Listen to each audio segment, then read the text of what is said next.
सुप्रभात प्यारे बच्चों, मैं सौरभ कुमार वर्ग पंचम के लिए हिंदी व्याकरण के अंतर्गत आज आप संज्ञा के बारे में सीखेंगे। किसके बारे में? संज्ञा के बारे में जानकारी ग्रहण करेंगे। तो आइए हम सभी जो है सुबह उठने से लेकर रात तक सोने तक हम प्रतिदिन अनेक संज्ञा शब्दों का प्रयोग करते हैं। हम जिन व्यक्तियों, प्राणियों, वस्तुओं, स्थानों को देखते हैं तथा भावों को महसूस करते हैं, उनका कोई न कोई नाम होता है। नहीं, नाम ही हम अपने नाम से ही हम अपनी बात ठीक से समझा पाते हैं और दूसरों को का बात ठीक से समझ पाते हैं। तो प्यारे बच्चों, आप अपने आसपास कई प्रकार की वस्तुओं को देखते हैं। उन वस्तुओं का कोई ना कोई नाम होगा। आप जहाँ बैठे होंगे वहाँ या तो कमरा होगा, कमरे में आपका किताब हो सकता है, कलम होगा, कुर्सी, टेबल, टेलीविज़न आदि कई प्रकार की वस्तुएं हैं और उन सब का क्या है, कुछ ना कुछ नाम होगा। नहीं तो इस पाठ को पढ़ने से पूर्व आप जो है किताब, कॉपी और कलम साथ लेकर के बैठेंगे और उसे नोट करते जाएंगे। तो आप इन किताब को खोलेंगे तो देखेंगे कि यहाँ जो है अध्यापक बच्चों को पढ़ा रहा है। अध्यापक बच्चों को पढ़ा रहा है। हमारे सैनिकों में वीरता कूट कूट कर भरी है। सब्जी मंडी में फल, सब्जियों तथा मेवों की दुकानें हैं। तो प्यारे बच्चों, आइए अब श्यामपट्ट पर देखते हैं कि आपने जो देखा और सुना उसमें था व्यक्ति के नाम। क्या था? व्यक्ति के नाम। तो व्यक्ति के नाम में अध्यापक, बच्चे, सैनिक। वस्तुओं के नाम फल, सब्जियां, मेवा। स्थान के नाम सब्जी मंडी, दुकान। भाव के नाम वीरता। तो इस प्रकार आपने जो है अध्यापक, बच्चे, सैनिक, फल, सब्जियां, मेवा, सब्जी मंडी, दुकान और वीरता, इन शब्दों से परिचित हुआ। ये नाम ही जो है संज्ञा कहे जाते हैं। ये नाम ही जो है व्यक्तियों के नाम, वस्तुओं के नाम, स्थान के नाम, भाव के नाम ही क्या कहलाते हैं? संज्ञा कहलाते हैं। तो आइए संज्ञा की परिभाषा देते हैं कि संज्ञा क्या है। तो संज्ञा किसी व्यक्ति, प्राणी, वस्तु, स्थान या भाव के नाम का बोध कराने वाले शब्दों को क्या कहते हैं? संज्ञा कहते हैं। फिर से दोहराते हैं, किसी व्यक्ति, प्राणी, वस्तु, स्थान या भाव के नाम का बोध कराने वाले शब्दों को संज्ञा कहते हैं। संज्ञा के भेद। संज्ञा के भेद। संज्ञा के मुख्यतः तीन भेद हैं। तीन भेद होते हैं। पहला व्यक्तिवाचक संज्ञा, जातिवाचक संज्ञा और भाववाचक संज्ञा।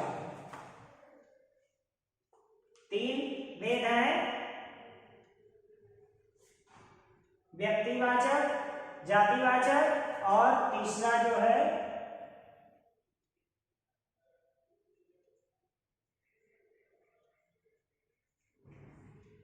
भाववाचक संज्ञा। तीन भेद हैं, क, ख और ग। व्यक्तिवाचक, जातिवाचक, भाववाचक। तो आइए देखते हैं, आपके किताब में जो है यहाँ दिया हुआ है, यह चित्र भगत सिंह का है। तिरंगा हमारा राष्ट्रीय ध्वज है। हिमालय भारत के उत्तर में है। तो दिए गए वाक्यों में भगत सिंह विशेष व्यक्ति, व्यक्ति विशेष है, तिरंगा वस्तु विशेष, हिमालय व भारत स्थान विशेष का बोध कराता है। नहीं तो व्यक्तिवाचक संज्ञा किसे कहेंगे? तो जो संज्ञा शब्द किसी विशेष व्यक्ति, वस्तु अथवा स्थान का बोध कराए उसे व्यक्तिवाचक संज्ञा कहते हैं। व्यक्तिवाचक संज्ञा किसे कहते हैं? जो संज्ञा शब्द किसी विशेष व्यक्ति, वस्तु अथवा स्थान का बोध कराए उसे व्यक्तिवाचक संज्ञा कहते हैं। जैसे तिरंगा हमारा राष्ट्रीय ध्वज है। तिरंगा यहाँ जो है क्या है? विशेष वस्तु के बारे में बताया गया है। नहीं, तिरंगा हमारा राष्ट्रीय ध्वज है। तो इस प्रकार से व्यक्तिवाचक संज्ञा। अब आगे देखते हैं जातिवाचक संज्ञा। जो शब्द किसी विशेष व्यक्ति या वस्तु का नहीं, जो शब्द किसी विशेष व्यक्ति या वस्तु का नहीं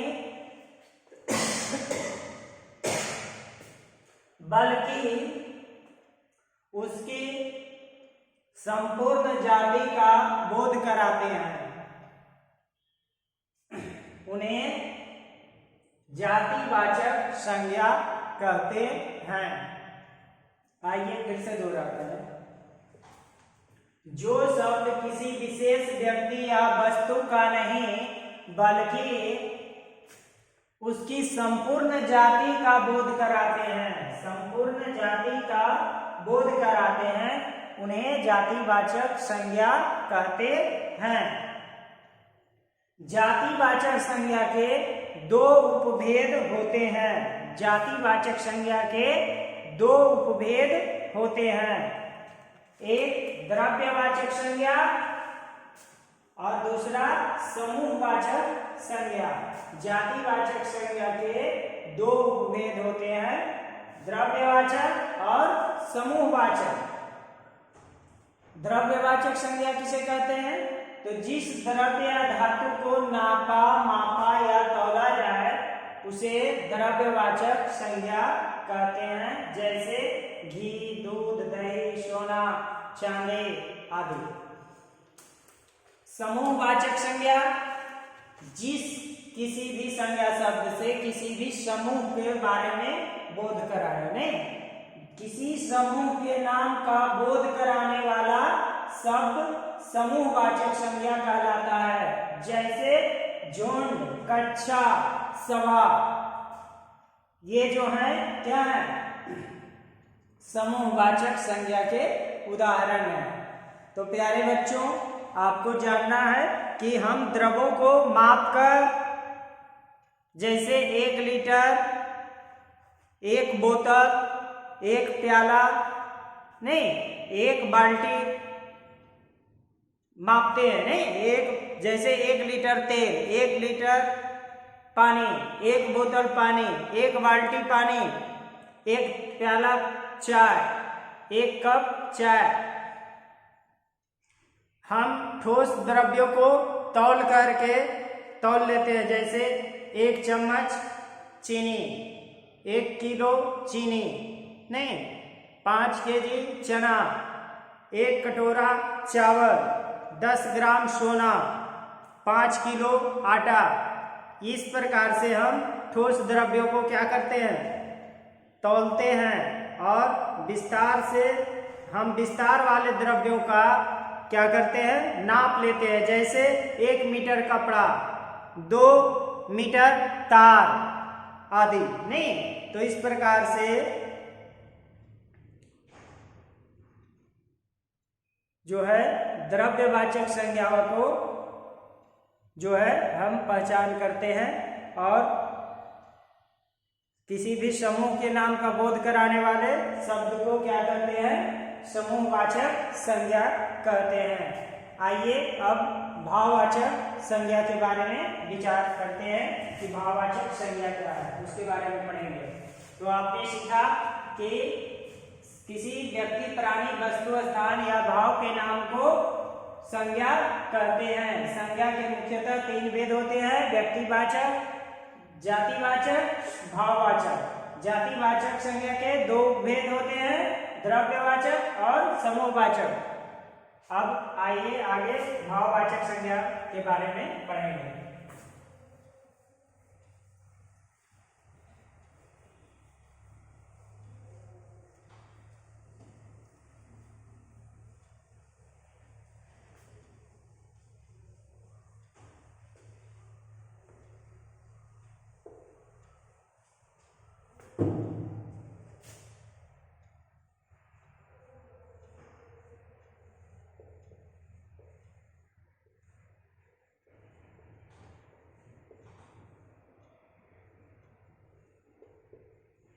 भाववाचक संज्ञा।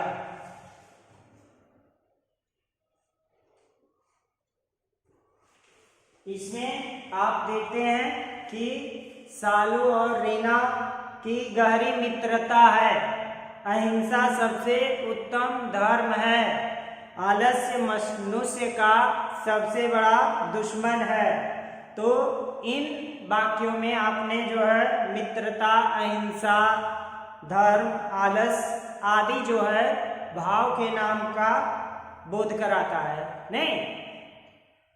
तो ऐसे भावों को हम देख, छू या पकड़ नहीं सकते हैं, केवल महसूस कर सकते हैं। ऐसे शब्द ही भाववाचक संज्ञा कहलाते हैं, नहीं? तो जैसे भाववाचक संज्ञा की परिभाषा क्या है कि वे संज्ञा शब्द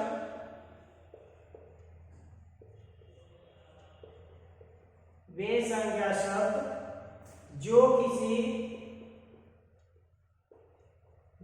किसी गुण, दोष, अवस्था,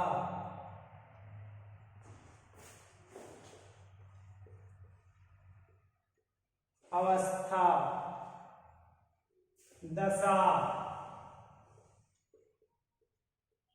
भाव आदि का बोध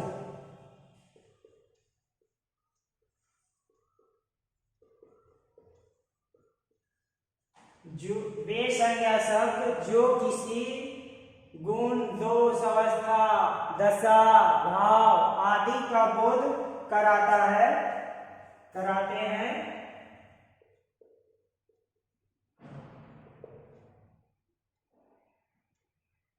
उसे भाववाचक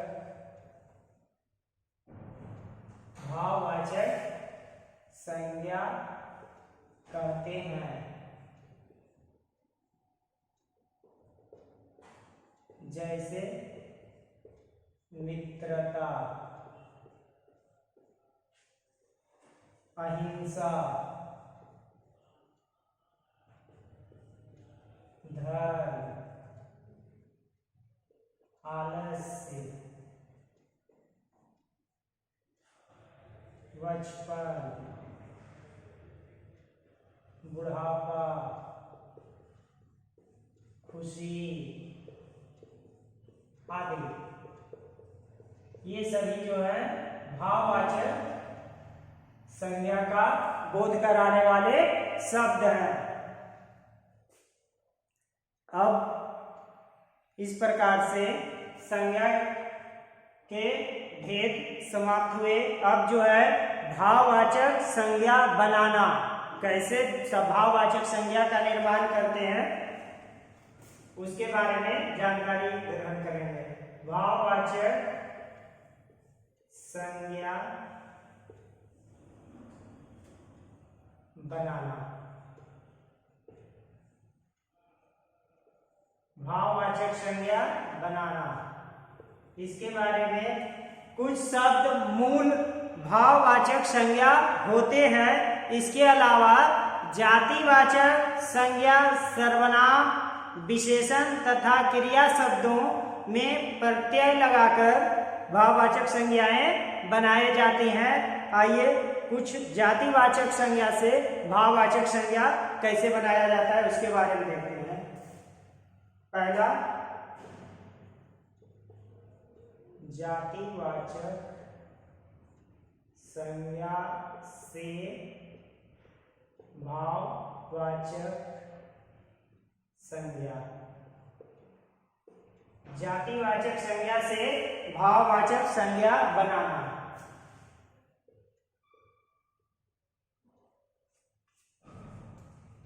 जातिवाचक लेते हैं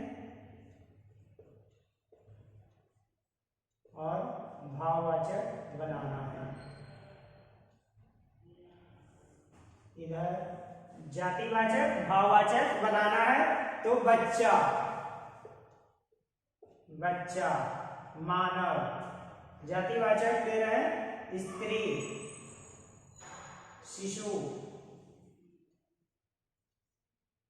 पुरुष, जन, मनुष्य।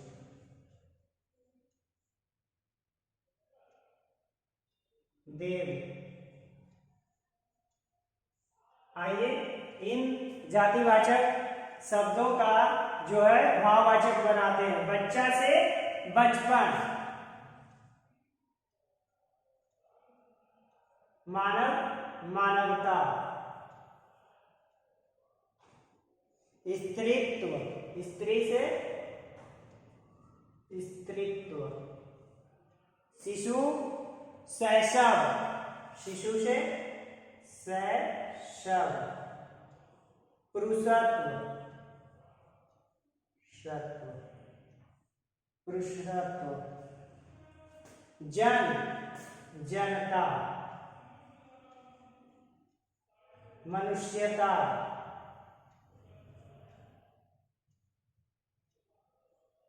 देव से देवत्व।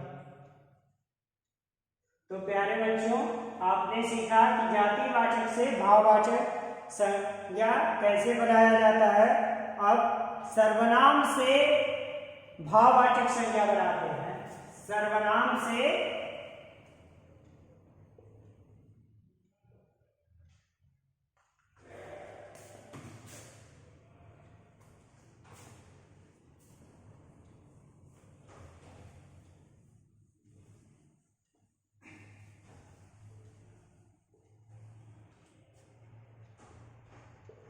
सर्वनाम से भाववाचक संज्ञा बनाना। सर्वनाम और इधर भाववाचक।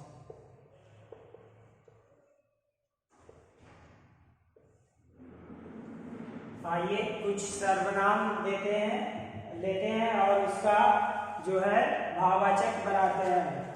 अपना,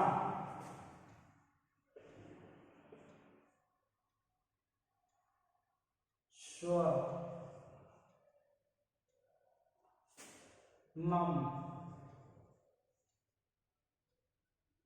अहम, निज,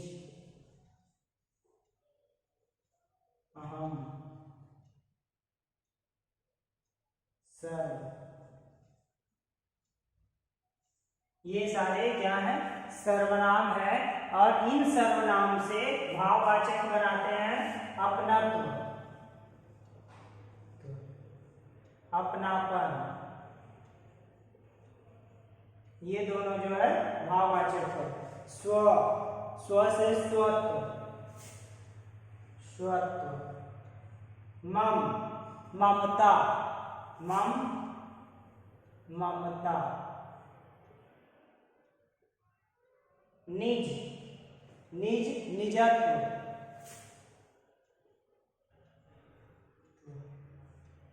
अहम, अहंकार। अहंकार। सर्व, सर्वस्व, सर्वस्व। तो प्यारे बच्चों, आपने देखा कि सर्वनाम से भाववाचक बनाना, संज्ञा बनाना। अब ये दूसरा हुआ और तीसरा देखते हैं कि विशेषण से भाववाचक बनाना। विशेषण से भाववाचक बनाना। तो विशेषण एक तरफ लेते हैं विशेषण और उससे भाववाचक बनाना है। विशेषण से भाववाचक बनाना। तो विशेषण जैसे ऊंचा, ऊंचा, एक, चौड़ा, स्वतंत्र, ईमानदार,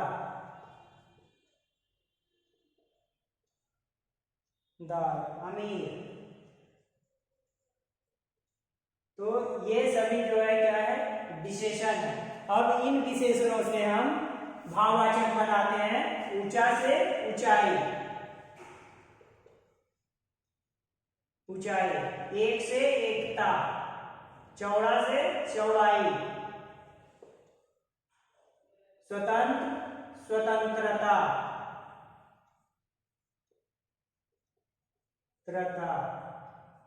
ईमानदार, ईमानदारी, ईमानदार से ईमानदारी,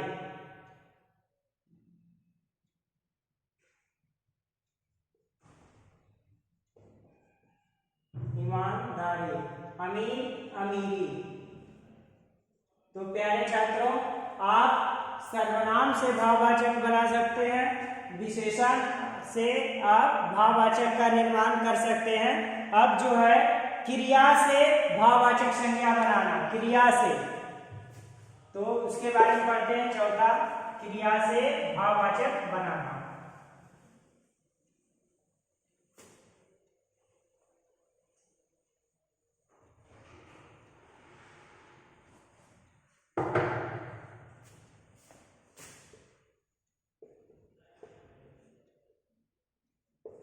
क्रिया से भाववाचक संज्ञा बनाना। तो क्रिया से भाववाचक संज्ञा बनाना है, तो इसमें क्रिया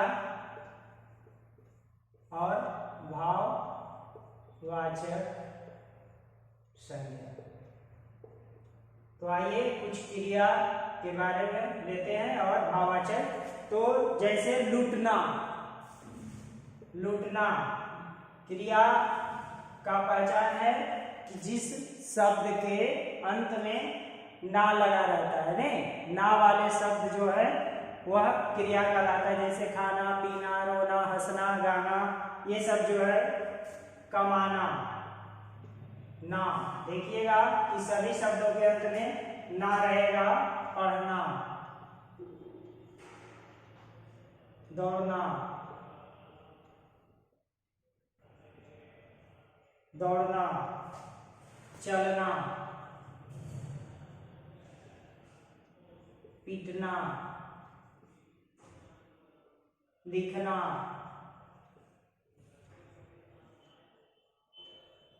लिखना। तो आइए इसका भाववाचक बनाते हैं।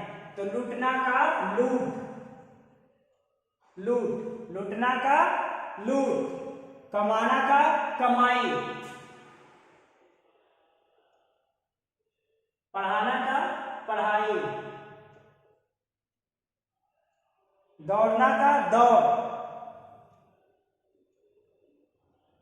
दौड़, चलना का चाल, पीटना का पिटाई,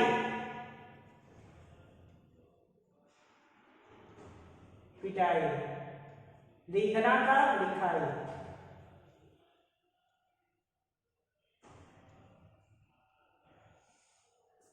लिखाई। इस प्रकार से आप जो है क्रिया से भाववाचक बना सकते हैं, क्रिया से भाववाचक संज्ञा का निर्माण किया जा सकता है। तो प्यारे बच्चों, इस पाठ के अंतर्गत आपने सीखा कि किसी भी व्यक्ति, वस्तु, स्थान अथवा भाव के नाम को संज्ञा कहते हैं। नहीं, संज्ञा के मुख्यतः 3 भेद होते हैं: व्यक्तिवाचक संज्ञा, जातिवाचक संज्ञा और भाववाचक संज्ञा। जातिवाचक संज्ञा के 2 उपभेद होते हैं: द्रव्यवाचक संज्ञा और समूहवाचक संज्ञा।